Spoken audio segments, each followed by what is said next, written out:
High level की गीत आज छत्तीसगढ़ में चलती गीत है ना। तो आप सबसे निवेदन है ताली की सेवा करते हुए गाना है।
ऐसे नहीं है कि आगुच वाले मन ठेका लेगा है ना। आगुच वाले मन ठेका लेगा है, ऐसे नहीं है कि आगुच वाले बस हमारा ताली बजाए है ना। पीछे वाले मन एक काकी ऐसे नहीं है कौन काकी के दिस गाती है ना। दीदी बहन काकी सब बैठे रहे और ऐसे नहीं कि यही क्षेत्र के तहत है ना भैया बाबा बाबा सब बैठे हो। आप सबसे निवेदन है ताली की सेवा करते हुए क्या कहना है। बली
चलते खाए ओ मासी सलाम है सीताराम है।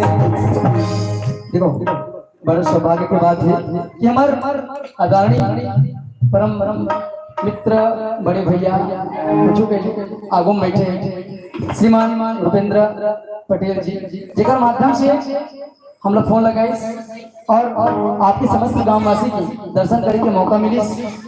भैया ला हमारा सुर सारना मानस दरबार के से कोटि कोटि नमन है।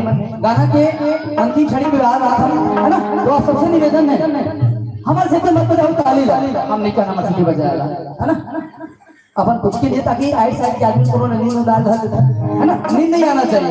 हमारे से मत बजाओ ताली है ना। आप सबसे निवेदन है गाना के लास्ट तक होना चाहिए, हाथ ऊपर करके, हाथ सबके ऊपर होना चाहिए। अरे हिंदुआन हाथ सबके ऊपर होना चाहिए, ऐसे नहीं कि जाए वाला कह दीजिए है ना। आगे तक गाते हैं